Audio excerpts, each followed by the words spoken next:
Hello and welcome. My name is Marianne Young, and I am the Communications and Development Director at Broadview. We are especially excited to have you join us, as this year is our 75th annual meeting. Broadview is the inspired idea of a small group of Christian Science practitioners and teachers that saw a need they knew must be met. Their vision was of a kind of modern-day Inn of the Good Samaritan, a benevolent organization that could offer support to all seeking Christian Science care. Later in our program, we will share some of that journey with you. As we celebrate our 75th anniversary, we look forward to inviting you back to Broadview. Together, we will celebrate some of the unique elements of our history, like the sheep that used to graze on our hillside, and our Broadview hostesses and open houses. You can expect more information in the 2022 event calendar you will receive later this year. I also encourage you to visit our website at csbroadview.org, as over the last year we have been compiling documents, photos, and fun facts to include in our special 75th anniversary celebration section. As you explore those pages, we hope you will submit any pictures, documents, or anecdotes you would like to contribute to our archives. Here's a fun fact you may not know.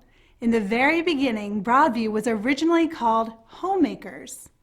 Our name was changed to Broadview in 1946, and our first official annual meeting was held at Berkeley Hall in Beverly Hills. While we celebrate 75 years of love, gratitude, healing, and community, we are also excitedly looking to the future. At this time, I would like to introduce Dan Wood, Vice President of our Board of Directors. Thank you, Marianne, and thank you all for joining us virtually and for your love and support of Broadview. The board would like to extend our heartfelt thanks to all those serving at Broadview during what has been a most unusual year. These employees, from kitchen staff, housekeeping, maintenance, nurses, and office staff, are a most amazing and dedicated group of individuals. All of our Broadview employees have gone above and beyond the call of duty during this unprecedented time of lockdown and restrictions.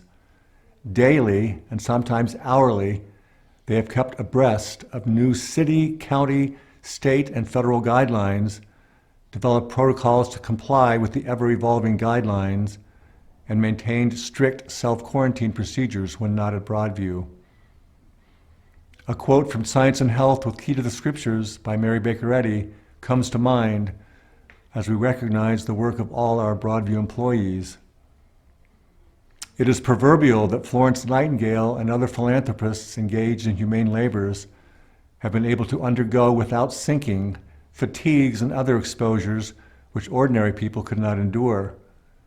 The explanation lies in the support which they derive from the divine law rising above the human.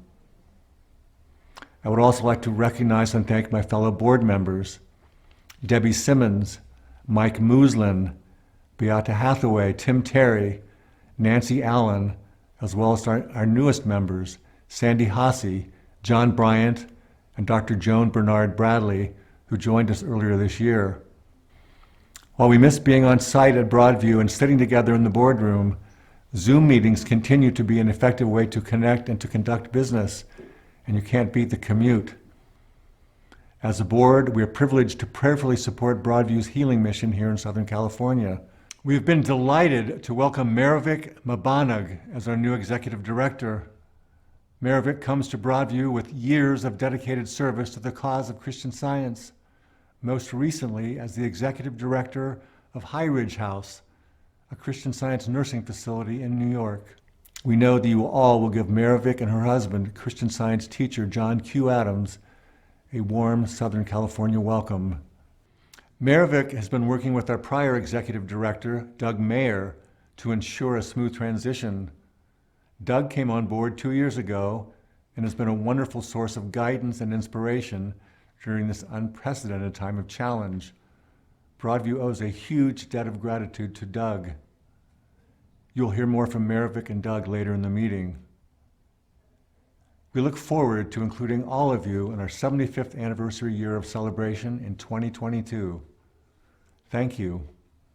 And now it's my pleasure to introduce our newest board member, Doug Mayer. My dear friends, Broadview's management and board have been praying about what steps to take concerning its physical property for many years. When I was the executive director, I looked back at the files I found, and there are many steps in remodeling programs dating back a decade or more. We have at times taken steps forward, prayed about them, and then adjusted those steps. That is what has happened with our plans to develop a nursing home in Laguna Niguel. We have discovered that there are more effective ways to help our community and support Christian Science nursing and the nearby Christian Science nursing facility down in San Diego. We therefore are focusing our facility plans on our Los Angeles property. All along, maintenance steps have been taken to keep the LA property in good working conditions. We have, however, reached a point where major work needs to be done. Our nurse call system needs to be replaced. The sewer lines need replacing. The rooms need to be resized and made appropriate for today's standards. And appropriate nursing housing needs to be constructed. We have and are always listening to the needs of our community. Many of the calls we receive are for help to provide assisted care and long-term housing for seniors. As some might remember, Broadview did provide those services. They were called extended care for seniors in years past. We are clear with our objectives to meet the care needs of those relying on Christian Science. We seek to do that first with care in the home, and then secondarily at our nursing facility. Like the Good Samaritan, we are going to meet the individual where they are and follow the Christ Spirit to minister to their needs. Broadview's management and board have been working with an architect to remodel and rebuild our Los Angeles facility. These plans are really exciting, by the way. These plans are being worked on as we speak with planners, estimators, the city, and numerous other parties. As we get further refined and funding becomes more clear, we will be communicating these plans, so stay tuned. We are so grateful for your continued support, interest, and love. All the best.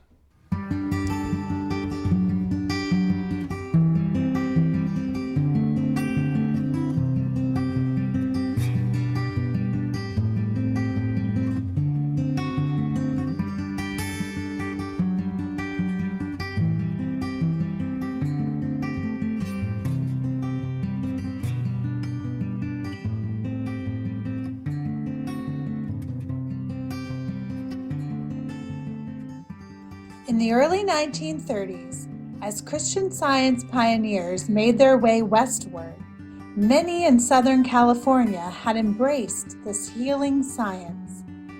It was around this time that a group of Christian Science teachers and practitioners began to discuss a need for a Christian Science nursing facility here in Los Angeles. This small group saw a need for those seeking assistance, a place of quiet refuge where thought could be at peace and healing supported. Their vision for this refuge was of a modern-day Inn of the Good Samaritan, a place richly supported by its community to allow nurturing for all seeking Christian Science care, regardless of financial means. As this small group of Christian Science teachers and practitioners began to share their idea, they quickly discovered that others recognized this need too. One at a time, informal meetings were held at individual homes.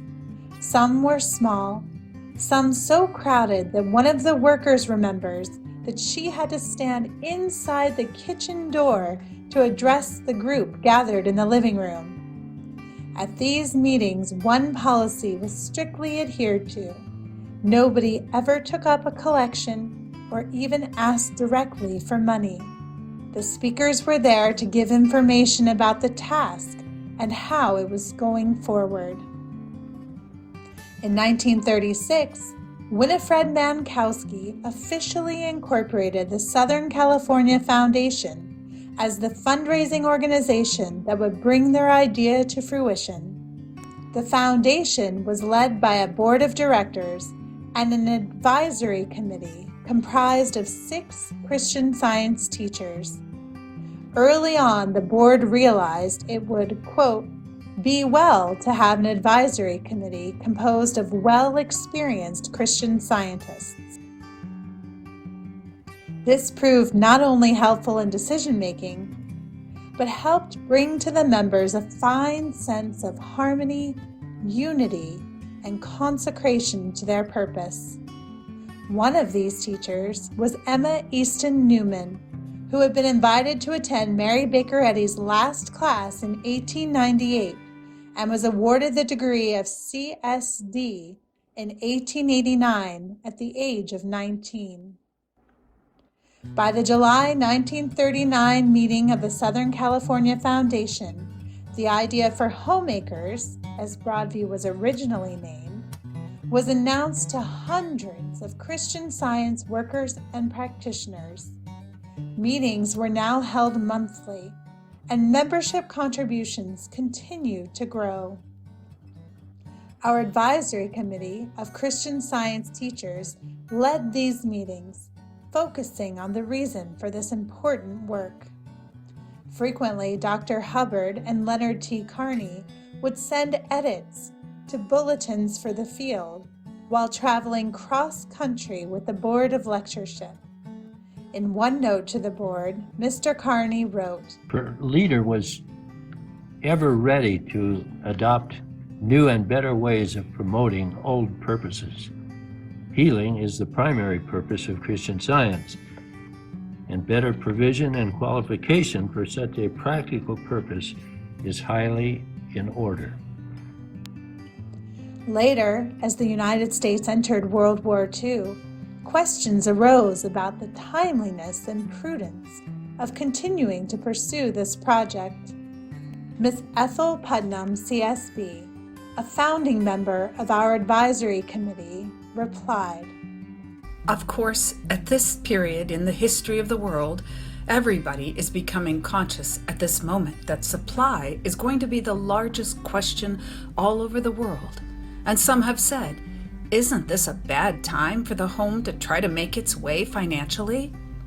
I don't think so, because we know that in Christian Science, the supplying of one need does not take away the ability of divine mind to supply another need.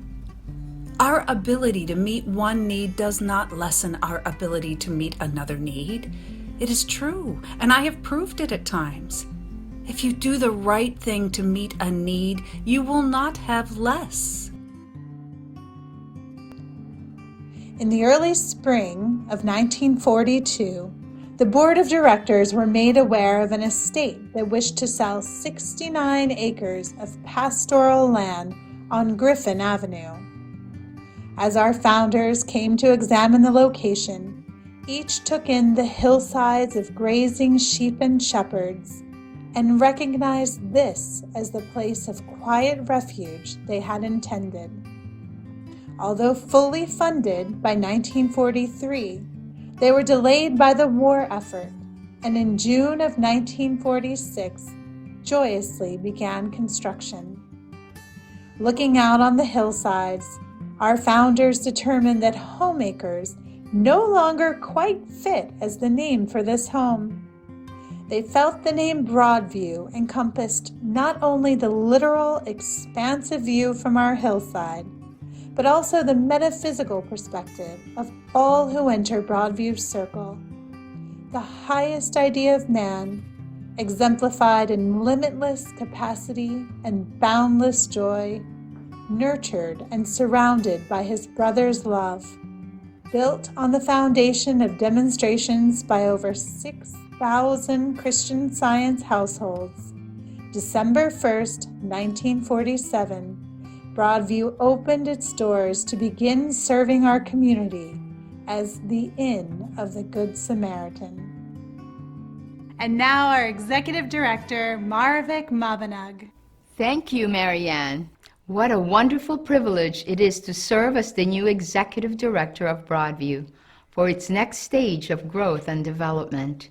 It is my honor to nurse and nurture Broadview and its wider field. We are embarking on Broadview's 75th year, but truly this marks a new beginning and a new birth for Broadview. Our leader, Mary Baker Eddy, speaks of the new birth. The new birth is not the work of a moment. It begins with moments and goes on with years. Moments of surrender to God, of childlike trust and joyful adoption of good. Moments of self-abnegation, self-consecration, heaven-born hope, and spiritual love. Like each of us, Broadview is a spiritual idea, complete and perfectly held in divine mind. We will see the fruition of this spiritual idea as we fully exercise our ever-increasing spiritual qualities and dominion. Broadview is you and me. It is our 24/7 inn. It is our community of healers and healings realized. These times call for prayer-impelled progress to 1. Restore and strengthen our faith. 2. Rebuild this inn, spiritual center, and our communities. And 3. Recommit to our radical devotion to Christianly scientific healing and see it realized in our individual lives and in humanity. Mrs. Eddy's imperious call to action for each of us echoes in these words. Have you renounced self? Are you faithful? Do you love? These 3 orders of the day are for all of us, and we can all rise to the occasion. And now for the much-awaited moment, our guest speaker, Lona Ingerson. Thank you, Maravik. As Maravik just explained, we're going to have a little talk on the Good Samaritan, and you're going to say, the Good Samaritan, I already know the story. I know you know the story, but let's kind of take it from the get-go and see maybe a few things that we can apply to you and to your life in this day and age. Whenever I hear the term Good Samaritan, it reminds me of a little story I heard about a Christian Science Sunday school. They had a class of little boys who were really kind of obnoxious to be, I don't know another word to say, but they were unruly. They would crawl around on the floor. They would throw things. And every member of the church had tried desperately to reach these little boys, but no one could. No one could control them until a new member came to the church, a young woman, and the Sunday school superintendent, without warning her, said, would you like to have a Sunday school class of little boys? She said, oh, I would love that. And so Sunday school started. The superintendent waited for the traditional uproar, and she heard nothing. She looked over at the class, and the boys were not crawling around on the floor. They were paying rapt attention to their teacher. What happened? Well, the superintendent was so curious that she did something we're not supposed to do. She spied on the class. And here's what was happening. The teacher was telling them a story about the Good Samaritan. She said, so here's the deal. Here's the deal, you guys. God, this guy, he's been attacked by thieves. They stripped him of all his clothes. And they've attacked him, and he's bloody, and he's wounded, and there's all these gashes all over him. And then these 3 guys walk by, and wait a minute. What would you have done? What would you have done if you had walked by and seen this horrible, bloody mess? The little kid said, I think I'd have throwed up. With that, I begin my story of the Good Samaritan. Okay, so what would you do? What would you do if you saw a bloody mess? What would you do? And you know, all wounded people aren't bloody messes. A lot of wounded people are people who are just hurting. They're hurting inside because maybe they're in trouble for one reason or another. Maybe a guy just lost his job, or maybe someone just lost a loved one, or maybe someone just lost a friend, or a bad remark was made about them. Something's going south in their life and they're feeling wounded. Can you be a good Samaritan and help that guy who's wounded? You know, probably you're not going to meet somebody bloody and wounded, except it's a possibility. Could I share a story with you? I'm going to share a lot of stories with you, but this one was kind of personal. We were living at the time in Denver, Colorado, and I was told I needed to pick up a script at a big, huge office building. Probably was a bank, because when I walked in through the glass doors, I saw this cavernous, huge, beautiful room, and over on the side were like teller's windows like you would have at a bank, maybe about 50 feet of them. But something was strange there. There was no one there. It was like an empty cavern. How can I pick up a script? There's no one here. And then I hear a voice from a dark corner of the room. And the voice said, "Get me a wastebasket. I'm throwing up." So I thought, golly, someone needs a wastebasket. So I look around the room real fast. I see no wastebaskets. So I go behind the seller's thing, the teller's thing, where, you know, all the people should be. Oh, they were there. They were lying on the floor. Maybe 50 or 60 people lying on the floor. It was kind of a strange, weird scene. I said, "Excuse me, I just need a wastebasket." So I got the wastebasket and I take it back to the lady. And she did her thing. And then I realized she was covered with blood. And she had a gun pointed at me. So you know what I did? I threw my arms around her and I said, "Sweetheart, what is the problem?" She said, "I am such a mess. I couldn't even kill myself." Oh, I said, "No, that's not a mistake you made. You're not a mess at all. God wouldn't let you do that." She said, "What God? There is no God." I said, hey, I'm here to help you. A lot of people would love to help you. What's your problem? What's wrong? What's wrong? Nothing. Everything's there. I can't talk. I just got to kill. Shh. I want to talk to you about God. I want to talk about a God who loves you so much and you didn't even know it. A God who's right here with us this very moment. It isn't a God in the sky somewhere. God is here, embracing you, loving you. Do you have a family? Well, yeah, I have 2 little children. And a husband? Yes, of course. Well, don't you know God's protecting them too? God doesn't want your children to grow up without a mother. God loves you so much. Talk to her about how she was loved. And the tension began to dissolve, and all I'm hearing from the sideline is, "Get the gun." I said, "Honey, everyone's going to be all upset until you just give me your gun." She said, "Fine." So she gives me the gun, at which moment everybody pops up, and the Denver police, which I hadn't realized, were right outside those glass doors. They were waiting for the gun to be given. And I'm so grateful that they had the good sense, which of course they do, to wait until the gun was delivered before they burst in. Because had they come in a little earlier, when she was still upset, the gun would have gone off ballistically. However, all was well. She was taken by ambulance to the hospital, and that should be the end of the story. But it wasn't. Of course, there's always an end to a story, isn't there?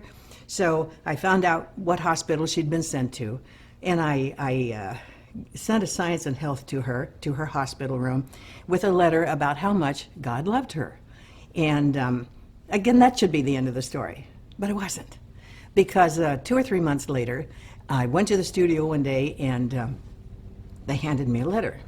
The letter was addressed to Mrs. Safeway, Colorado. We hadn't exchanged names, but she recognized me from television because I represented the Safeway supermarket. So she had written a letter to Safeway. It went to the Safeway board of directors, so they had the letter, they read it, they passed it around through the Safeway chains.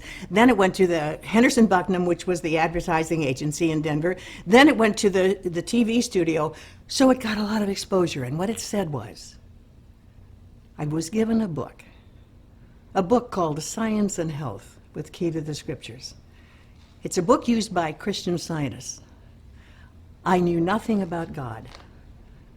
I do now. It was just so great. So, again, you're not going to find a bloody mess somewhere. You may just find a friend of yours who's feeling kind of low. You may see a tear in the eye and you may not. Are you always going to be that Good Samaritan who is able to be right on the spot with them? Now, let's start in on the actual story for a minute. The story begins with a lawyer coming up to Jesus and saying, what do I do to inherit eternal life? And Jesus, in his infinite wisdom, said, you know the law. You know exactly what I've told you. And the guy said, yeah, well, I'm supposed to love God with all my heart and love my neighbor as myself. Jesus said, yeah, you know what it is. Well, lawyer, but who's my neighbor? And Jesus came out then with the story of the Good Samaritan. Think about the name of it. The Good Samaritan.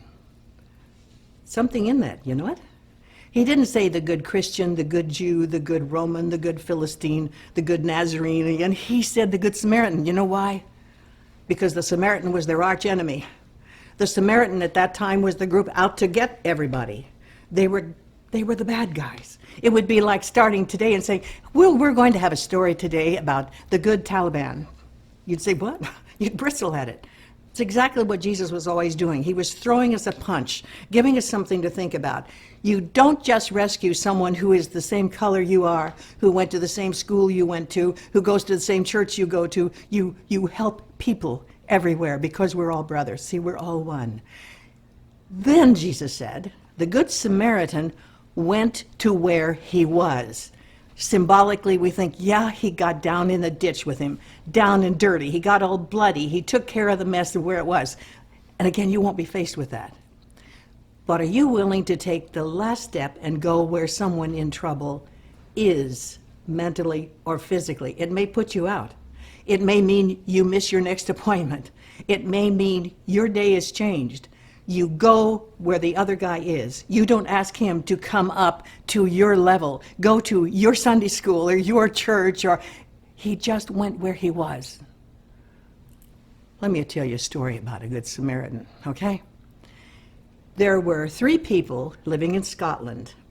The dad, who was unemployed, the mother, who had migraine headaches, which totally disabled her, and a little boy, who was so sick with asthma that he couldn't even go to school. Okay. This rather unhappy little family decided to take all the money they had, every dime, and buy a ticket, 3 tickets, to go to Canada, where the daddy felt he could get work. So they bought their tickets, they got on the ship, and the ship was shipwrecked, right off a little island off Nova Scotia's shores. The passengers lived. They were able to exit the ship. They were that close to the shore. But now they're stuck on a little remote island. Now, most of the people could then call their tour guide or whoever and say, I need to get on to Canada or the United States or wherever I was going. But they couldn't. They'd spent every last dime they had to get the tickets to Canada. They can't go anywhere. They're dumped on an island. And they have no money.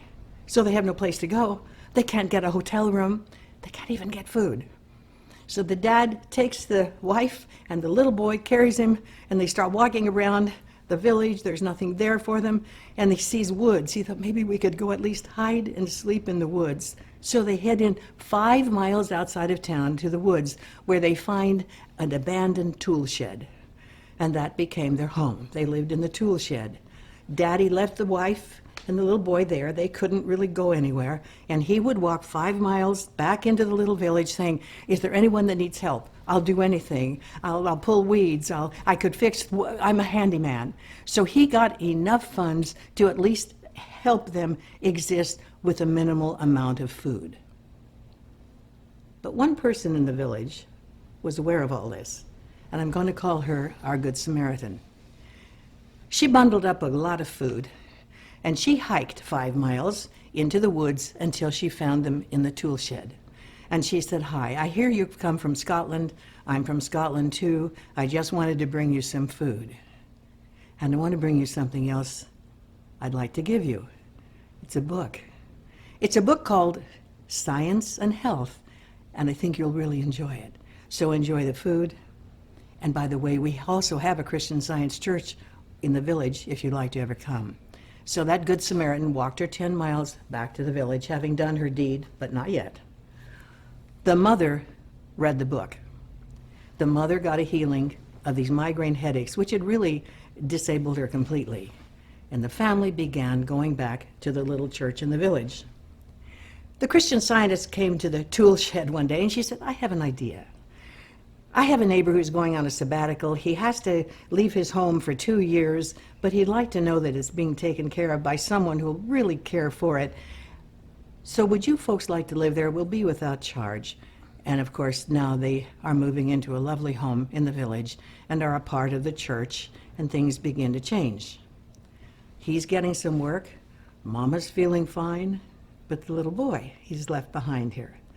Mama didn't leave him for very long, but she had to run get some groceries.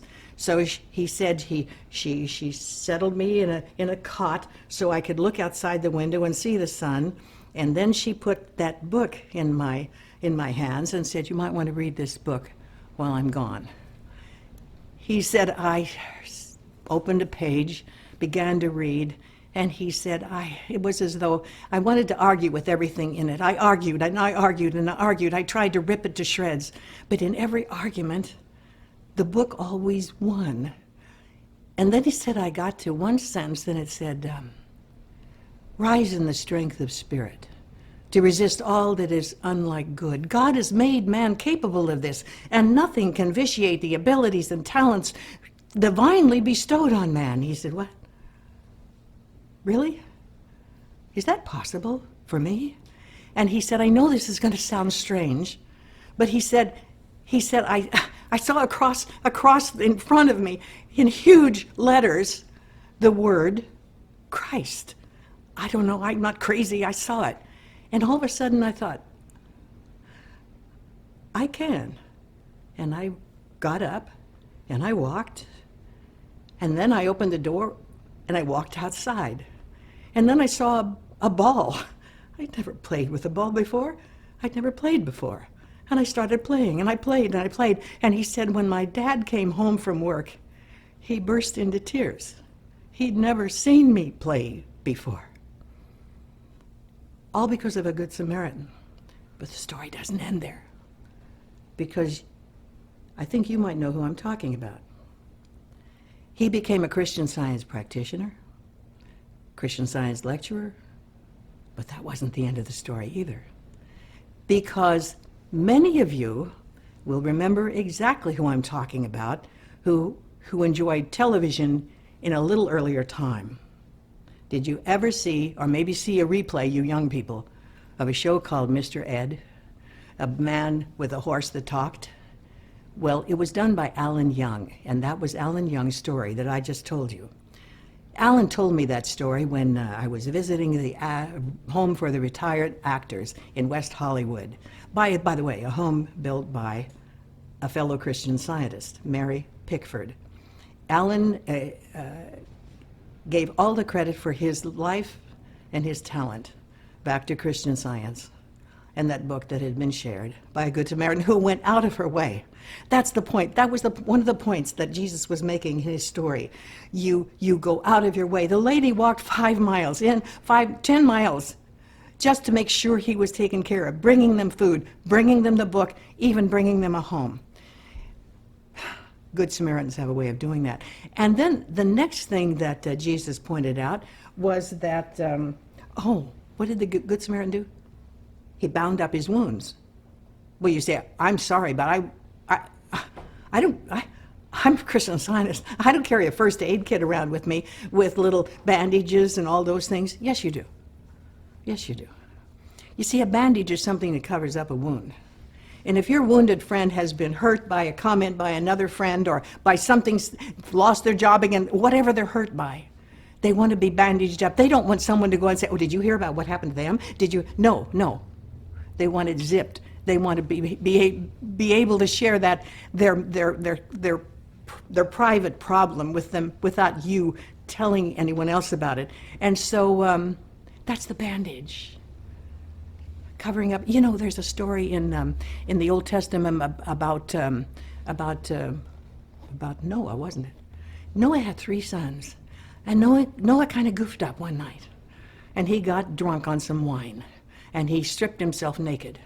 And his son comes into his tent and sees his dad naked and drunk. Wow, he runs out to tell his brothers.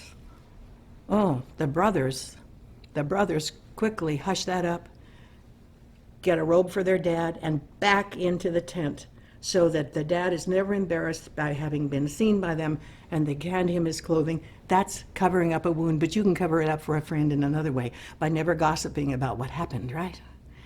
The first aid kit. You do have one. Besides your bandage to cover things. My daughter, Heidi, when she was maybe 3 or 4 years old, was in a little tiny mini scout group, little mini brownies. And she came home one day, she said, "We did the stupidest thing I've ever seen today." I said, "What was it?" Well, she said, "You won't believe it. We made these little boxes, we put bandages in them, and we painted a red cross on the top." I said, "Well, what's wrong with that?" She said, "Oh, Mom, you will never believe what they called it. A first aid kit." I said, "Bring me up to speed. What's the matter here?" She said, "Mother, that would never be first aid. God is our first aid. That's a second aid kit. But now I'm going to appeal to you back to your first aid kit. You think you don't carry wine and oil like the Good Samaritan did?" "Oh, yes, my friend, you do. Because your wine is defined in Science and Health as inspiration. And oil, oh my word, heavenly inspiration, prayer, gentleness, charity, consecration. You've got all those. You've got what you need to help someone else who is in need." So after the bandages were put on, then the Good Samaritan did something very interesting. He put the guy on his own beast. Now, he didn't have a 4-passenger car. He had a beast. I don't know, a camel or a donkey or whatever he had, but it wasn't a 2-seater. That means that if this guy is going to have a ride, the Good Samaritan's going to be walking, okay? He's putting himself out. He's giving someone something they need and depriving himself at the same time. Could I give you an example of that? A leading person in the astronaut world was giving a conference, a speech, a symposium outside Boston. And she was being hosted by, coincidence, by a Christian Science family. Her plane was to leave Logan Airport Sunday afternoon. And the family was trying to figure out how logistically they could unobtrusively go to church and still take her from their home to the airport, because there wouldn't be time to leave her at the home and go back and then to get her. So they were just trying to figure it out, and they said, could we take you to a coffee shop or something, because we have a church service to go to. She said, well, I'll go to church with you. No, don't put yourself out. And they said, "Are you sure?" She said, "Sure, of course. What church is it?" They said, it's called Christian Science. She said, "Oh, fine. So they went, and on the way to Logan, she said, "Wait a minute, I've never heard anything like I heard at that church. This Christian Science in that book. Is there any way I could possibly get that book?" And of course, they were on the way to the airport. There's no reading room in the airport. They looked at each other for half a second and made a big decision. They had a leather-bound copy of Science and Health passed on through great-grandparents, something they treasured because all the members of their family through the centuries had written little notes on it, so it's something they really treasured. Without hesitation, they said, "Yes, here's your book, right here." So they gave her something. They put her on her own beast here. They gave her the book. Well, she said she got on the plane, she fastens the seatbelt, and she opened the book. She said, "I swear the next thing I knew, the hostess said, 'Fasten your seatbelts.' Why would I fasten my seatbelt? She just told me, wait a minute, because we're landing in Houston." She said, "How could that be? Didn't we just..." Time had eluded me. She said, "I had been reading the book." But it was more than that. Because she was dyslexic. You know what that means? It's a tremendous reading problem. You don't read from left to right like we do. You read backward. Everything you see is written backward. She had had a tutor that her parents had hired to take her from kindergarten right through her doctorate degree because she had never been able to read the way anyone else does. She said, I had read much of Science and Health, and the dyslexia was healed. She is the woman, reputedly, I wish I knew more about space to tell you. She said, well, the arms have been under my jurisdiction, the space arms. I don't know what the arms are, but she was with NASA, of course. And the reason I knew her is when I lectured in Houston, she was the chairman of the lecture committee and a very active Christian Scientist, because someone put her on their own beast, gave her something they treasured. They treasured. It's kind of giving something of yourself to someone who is in need too. Isn't that part of being a good Samaritan? And I happen to know I'm talking to good Samaritans out there, because I'll be honest, I have never in my life met a Christian Scientist who's not a good Samaritan.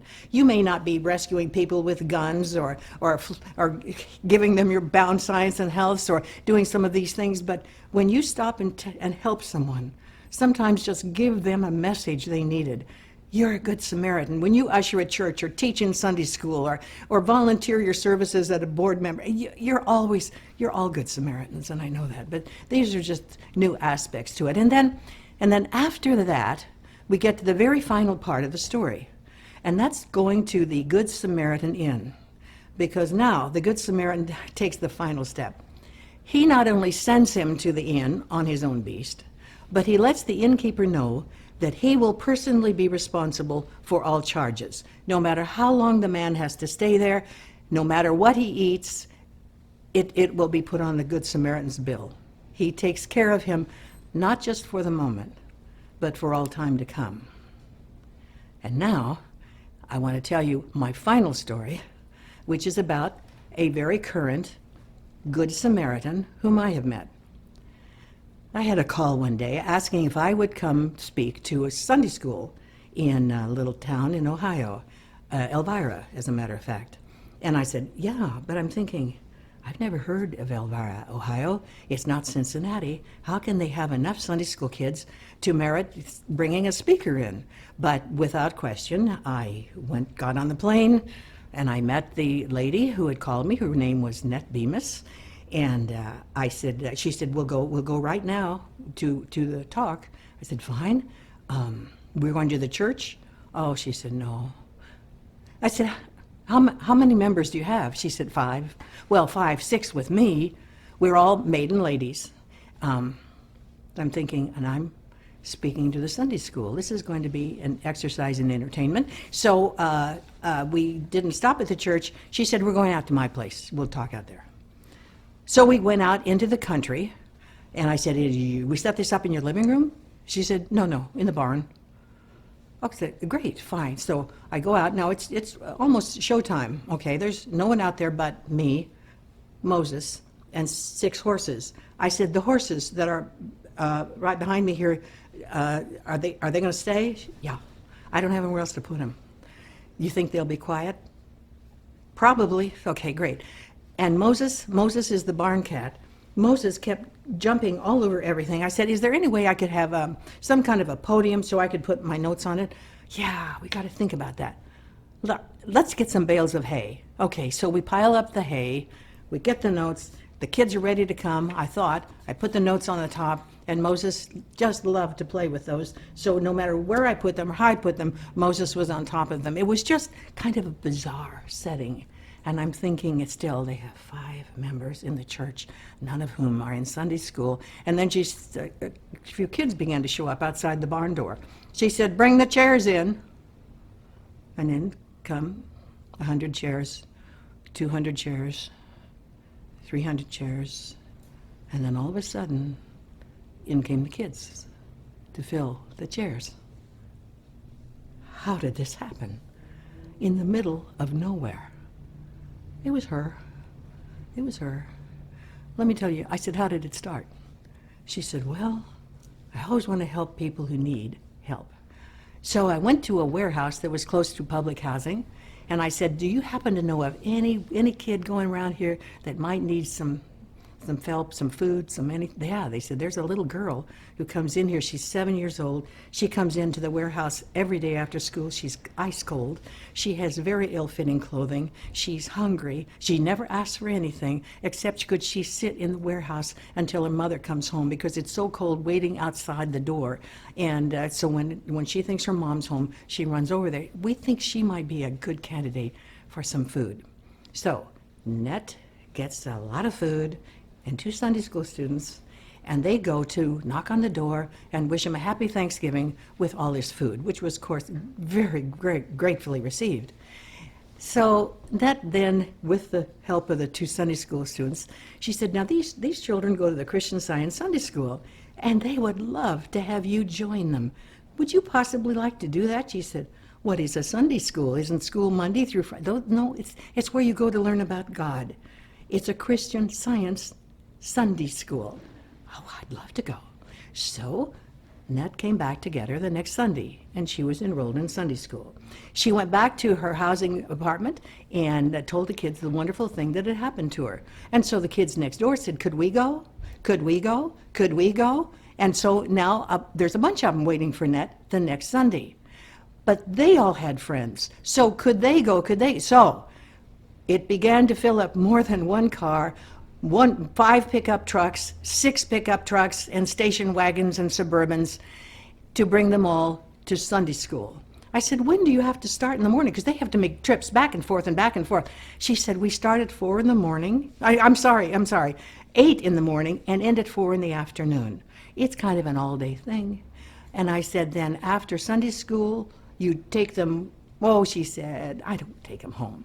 We take them to the farm, where they can ride the horses and play ball and run and have an outdoors they don't have in their own houses. Well, and then, the ladies make fried chicken, cherry pie, and potato salad, and we feed the kids. And if there's some emergency that we can't cook one, we take them all to McDonald's. We just make sure they're taken care of. And you can say, well, that's nice, and those kids will probably, the minute all of this fun and games is over, it's over. No, it is not over. There's where the Inn of the Good Samaritan comes in. She makes sure those kids stay with it. And I'll tell you a couple of stories. Well, you'll like this one. One of the children who came was 3 years old, little girl. She had a 2-year-old brother who, Net said, she kept pulling on her. Church. He wanted to go to church with the big kids. She said, you may go to church when? You are 2.5 if you're potty trained. So he got to be 2.5 and he was potty trained, so he got to go to church. But here's the story. I talked to Net last Sunday in preparation for giving this talk. And she said, by coincidence, he came back from his university to teach Sunday school this morning. He goes to Akron University. He had 25 in the class, I noted. She said, then there was this other little kid. He had a lot of brothers and sisters. And, he's graduated from Principia College. He's now on the Principia staff. And so these kids have kept touch with her. They keep going. And it's kind of like paying ahead at the Inn of the Samaritan. It's, then, I told you we talked Sunday. I then got an email from her Sunday. She told me about her day before. This is what she said I would like for you to tell people in the talk. Listen. One thing I feel is important to relay in your talk is to emphasize not to be afraid to reach out and tell other people that you are a Christian Scientist, and to share divine love in whatever way you feel directed. I forgot to tell you how blessed we were yesterday, that's last Saturday, when I took 12 kids to the Lorain County Fair. I'd gathered all the kids together to try to figure out how we could afford a ride ticket so that they could ride any of the rides several times. They were $20. I had given each of them $20 to buy their food and the ride, but now the ride show was increased and it was now $20. As I spoke to the kids to see how much money they each might have had, I told them we just had to know that there was a way we could work this out. I had not taken any extra money myself that day. As I talked with them, a young couple was sitting at the picnic table next to us, my back toward them, but they could hear us. All of a sudden, the woman came up behind me and dropped a roll of money in my lap. I was stunned. So I picked up the dollars and realized there was enough to cover the extra dollars needed for each kid to have $20. I sort of choked up as I turned to thank them, and I had all the kids thank them. What a blessing, because there was even $11 left at the end of the day to return to the couple. The kids left, and I spent the next 2 hours telling the couple about Christian Science and several of the healings I have had. That time sharing was the best part of the day. Who would have thought we could have shared Christian Science at a county fair? So please, never be afraid to talk about Christian Science with anyone with whom you meet. If you think the days of the Good Samaritan had ended, brace yourself, because I happen to have, seriously, by coincidence, several of them here in the room with me who are visiting Laguna Beach this weekend. They're members of something called NLC. Some of you know about it, some of you don't. It's the National Leadership Council. These are youngsters who, when they're in the 8th grade, sign up, apply to be a part of this group. It's open to 40 Christian Science youngsters from all over the world. 2 groups of 20 are selected. These are the kids who have signed up for 4 years of active Christian Science companionship. They're parceled off now. They're from all over the country. They have been given various assignments. For instance, in order to be a part of this group, and they're winding down now, they're all incoming seniors. Some of them had to leave school right now, this weekend, in order to be here for this final weekend. After they applied in 8th grade, they signed up to do several things. For instance, they were to take on something in world affairs that was of concern to them that they had read about in the Christian Science Monitor, and then write an essay about it, which is submitted. And you stop and think, now wait a minute. I've got 4 years in high school. Am I going to sign up to read Science and Health, write an essay? Oh, I have to send in a publication to the Christian Science periodical, something for the Sentinel or the Journal that I've written. I'm taking on a lot of things, plus all this community's Good Samaritan stuff. Would you have signed up for it as a high school kid? Well, these rather wonderful kids did. And I've got to tell you about just one thing that I know they did. They've just returned from New Orleans, where they spent 2 weeks working with the homeless, working at a mission, serving food, helping people, having prayer circles in the evening, loving, working, caring for the homeless. Would you have taken 2 weeks out of your summer, even as an adult? Some of them had to leave their summer jobs. Some of them obviously had to leave their summer fun, their last 2 weeks before they go to high school for their senior year. Would you have done that? I tell you, these kids are special, and I just want you to meet them. And as they've just arrived at my home, I don't know them that well either, so we are going to find out right now who we're talking to. And I think I'll start with, let me start with a girl that I know, because she happens to be close by here in Laguna. And will you tell us who you are? Hi, my name is Hasha Friedman, and I go to the First Church Sunday School in Laguna Beach. My name's Annika Harris, and I go to the First Church in Arlington, Virginia. Hi, I'm Richard Keys, and I go to the Third Church of Tucson, Arizona. My name is Tafton Thompson. And where are you from? I'm from Manhattan Beach, and I go to the First Church in Manhattan Beach. I'm Jason Proctor. Jason. Hi, I'm Micah Worley. My name is Dasha Wolfarth, and I go to the First Church in Oakland, California. Hi, my name is Becca Calkins, and I go to the First Church of Christ Science in Seattle. I'm Naomi Nutwell. I go to the 8th Church in Houston, Texas. My name is Glenn Oxner, and I attend the Sunday School at the First Church of Centerville, Ohio. I'm Olivia Steele, and I go to the First Church in Jerseyville, Illinois. I'm Zachary Proctor. Zach, where are you from? I'm from Denver, Colorado.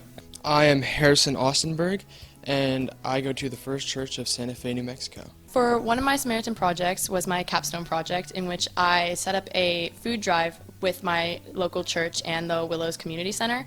And basically, as I was dropping off the food at the Laguna Food Pantry, the woman looked at all the food I had and she went, "Wow, we're gonna need another cart." And we ended up pulling in 3 giant carts of food to donate to this food pantry. And it was just so amazing and impactful to see how much food, how much the food was helping, and that everyone was grateful and that people were gonna have meals the next day. One of the things that we did was an outreach program. We went out into neighborhoods and gave food out to people who needed it. And this one woman really just caught my eye because she was so radiant and so happy and joyous all the time, even though she was she was in need.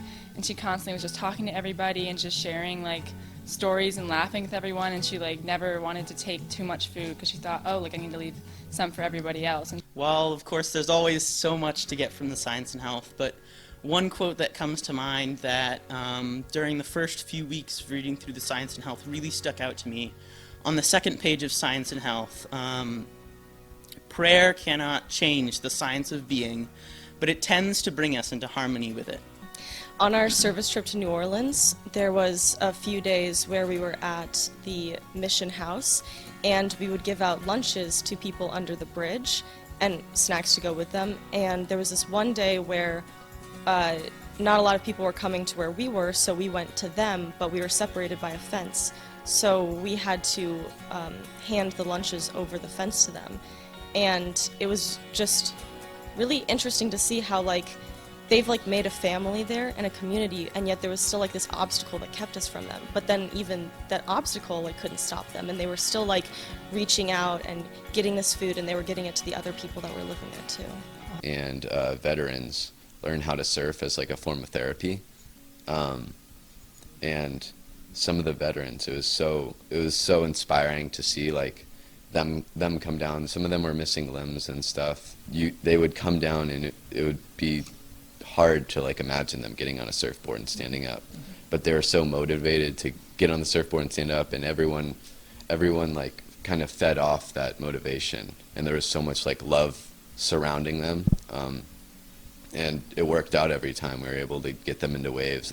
Even the people with missing limbs or that were disabled, we were still able to get them into waves, and I think it made their days. What line from Science and Health do you remember you enjoyed? In the trial, when the defendant is found not guilty and innocent, that really stuck with me because just reminding us that we're all innocent and not guilty is very helpful, and that childlike innocence can protect us from everything.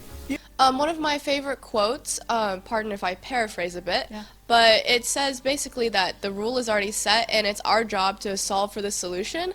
I really like that because it's pretty black and white. God's already set out everything we need, and it's our job to sort of work through any challenges to get to where we need to be. I have recently been working at an organization that makes masks for homeless people and underprivileged people in my area.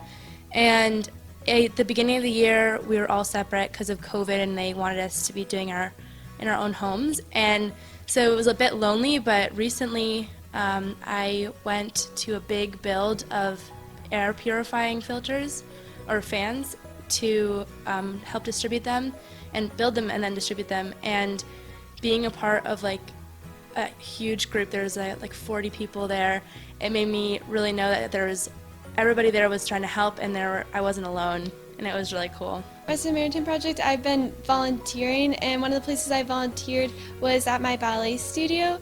And while volunteering there, I did a lot of cleaning, and it was kind of repetitive because each day I would go in and just kind of clean the same stuff. But one day, the woman who works there in the office, her name is Miss Carmel, and she came up to me and she's like, I just really want to thank you for all the work that you've been doing. It's been so helpful, and it's really freed me up to be able to do this other important stuff. And for me, that just felt like a really good reminder that sometimes volunteer work can seem kind of repetitive, and it might not seem like you're doing a lot, but really you're freeing someone else up to be able to do important stuff and get work done. So I think that was just a really cool experience. I love that. So when we were on the service trip, one of the days some of us were assigned to go build a patio because they had set up the space, they had put the dirt, and they had gotten the bricks about a month and a half beforehand, and they just couldn't find the time to do it. And it felt a little bit like make work at first. And then they came out on their various breaks, and every single one of them that came out said, "Thank you so much for doing this." I worked with the Summer Camp Adventure Unlimited, and I did trail work for them one summer. And oftentimes it was difficult, sweaty, kind of lonely, really hot, just work. It was repetitive and slow, and just generally, I didn't really love it all that much. But I came back the next summer and helped them as a CIT, and I got to see the results of that trail work and that trail being used, and I got to hear about healings and all sorts of things that were happening there, and I felt so blessed that I had the opportunity to contribute to that. And it's where I worked with kids that came from harsher areas, less fortunate families, and often they didn't know how to read, they didn't know how to speak English, they didn't know how to do math, and their teachers couldn't really teach them as precisely, so it was our job to go and do this. And although they're coming from this harsh area, the energy when we were teaching them was instantly so, it was just very happy, and it made every second worth it to be able to see them happy doing these academics that they had previously found difficult, and that smile on their face at the end of the day made every single piece of it worth it.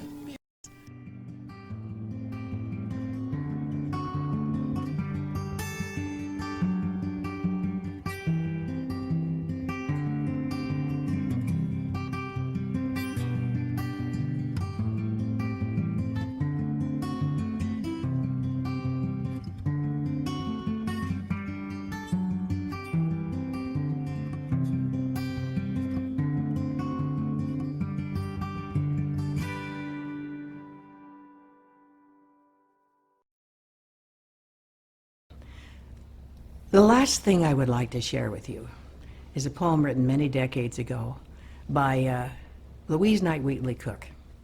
It's a story about two women who have, here it is, the candle. Okay. Here we go. A woman was given a candle, and she kept it to herself.